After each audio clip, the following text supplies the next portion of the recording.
Joey Blovo here. Um, man, I can't even remember the last time I did like a YouTube live stream. I used to do like Instagram streams back in the day, but then that started getting like out of hand. But look, it has been an absolute long time. I mean, I used to do like YouTube videos pretty much all the time. I pretty much like stopped making videos and all whatsoever because pretty much I just started doing more stuff on Instagram now. I mean, look, I'm a grown adult. I'm 21 years old now. I mean, I've been living more the adulthood pretty much, and I'll give you be honest with you right now, it's not been easy, and I think a lot of my fans have disappeared. Like ever since I disappeared from YouTube, like pretty much not that many people have start started watching my videos, but I mean, like I said, I mean, YouTube is where I pretty much started, like right at the very beginning. But if you ask me if I'm still in touch with the sport with NASCAR, then yes, absolutely, I have been in touch with the sport with NASCAR. Yes, I got to see my favorite driver, Kyle Larson, win his second championship. I'm not sure if I can like show over here. There's the second championship flag. I was actually watching the NASCAR Weekly podcast a little bit, but no, now to on to that. Like for me, I have been staying in touch with the NASCAR lawsuit, like which that has been happening for almost a year and a half now, right? Like it has probably been the biggest thing that's ever happened, or 77, 78 year, whatever it is, our sport was first made. But look, man, like sometimes you don't want to hear the truth. Sometimes you have to hear the truth. Like for me, last year, I didn't even want to hear any of this. I just wanted to focus on NASCAR racing and everything. There's just so much that was going on. There was just stuff like, man, like what is going on with sport? Is like, is this the way NASCAR really is? It's just, trust me, I'm learning more about this every single day myself. I'm learning about how a trial works, how juries are handled. I'm still learning those today. But well, look, man, things are not going to come on easy. And I've already have seen the text messages from Steve Phillips wanting to knife the SRX series, calling Richard Childress a stupid redneck and all that. Like, all of that's already released, right? Like, all of that has already been released to the public, right? Like, NASCAR is already, like, in such a bad spot.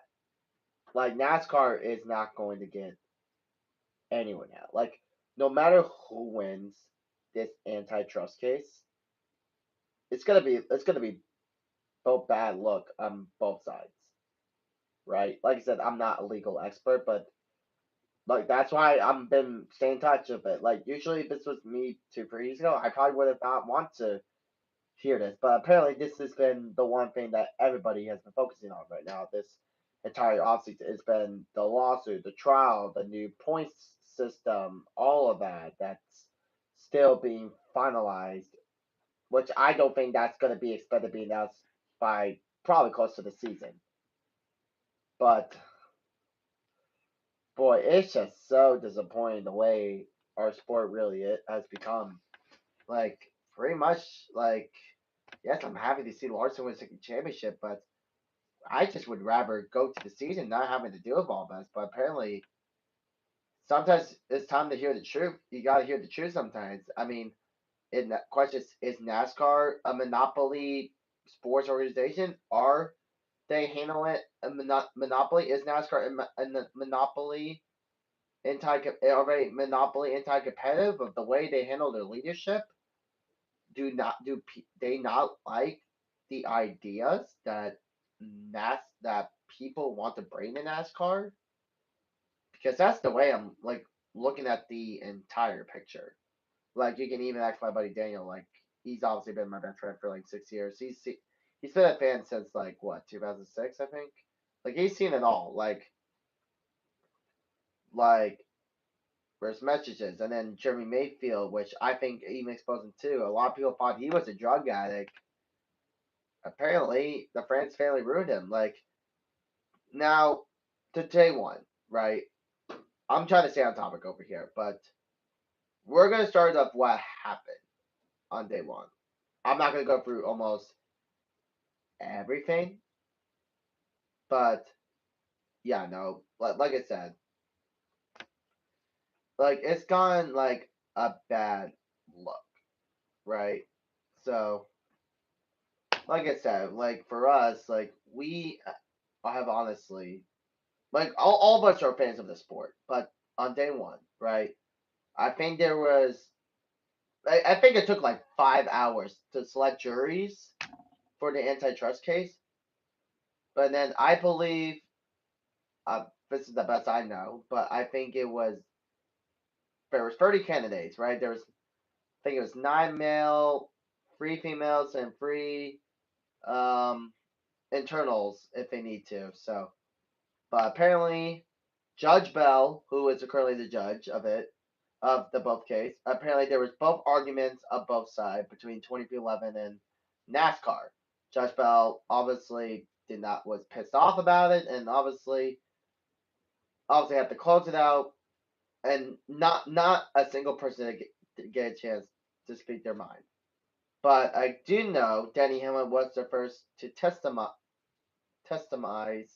the case, and for what I have been told, he was very emotional. I think the way of how Danny got to his career, obviously, Danny Hamlin's dad is very ill right now, and he's been sick for a very long time, and it's not expected to be living much longer. So that's like it's been very tough for Danny Hamlin. I mean, as a Kyle Larson fan, I honestly felt very bad for Danny Hamlin of losing the championship. Like I was about to win this, probably one of the greatest championship battles. Like Danny Hamlin, who had been working so hard for like 20 full-time NASCAR Cup Series seasons, and apparently seeing him lose the championship like really hurt. And with his dad being ill, I mean, some people thought Danny Hamlin was going to quit NASCAR. Like you can even hear in the poster, he said, "I never want to drive or race car ever again." We all thought Denny Hamlin was going to pull Carl Edwards, but apparently Denny Hamlin is expected to race the next 2 years. Unless if he wins the championship next year, then who knows? But look, NASCAR is it's totally unknown right now. It's totally unknown what our sport is looking like right now. Like I said, that is pretty much the best updates I can give to you on today, right? But me and Daniel are possibly going to do a podcast episode. Like I said, we have not done a podcast episode in years because obviously I'm working. Like obviously, actually, I have Wednesday. I have to go. I have a game on Wednesday myself, so we'll probably do that sometime by tonight, some Wednesday night or something like that. So, um, but we're gonna be working on it. So, but I'll keep you updated. I'll keep you posted. Um, like I said, just came up here to chat a little bit. Like I said, I have not been on YouTube for a while. If you want to go follow my Instagram, it's jblovel21. That's pretty much where I keep my updates now on these days. But we'll just keep you updated on what happens, and from there we'll keep you noted, right? So thank you guys so much for watching. Um, like I said, there's only 9 more days in this trial, and I'm telling you right now, it's about to get a lot more crazier and much worse. So that's all I can tell you. Just be ready. So I appreciate you guys for. I know there wasn't anyone watching, but people, you can go back and watch this video and watch it if you want to. But like I said, thank you guys so much for watching this video. Like I said, I would love to hopefully get this back going soon. Like I said, that's obviously the main goal, but it's gotten much busier with my work schedule, my family and everything. I think we're all busy now these days, so um, I'll try to do my best everything I can, and try to hopefully be back here on Wednesday. So appreciate you guys so much, and I'll see you guys soon.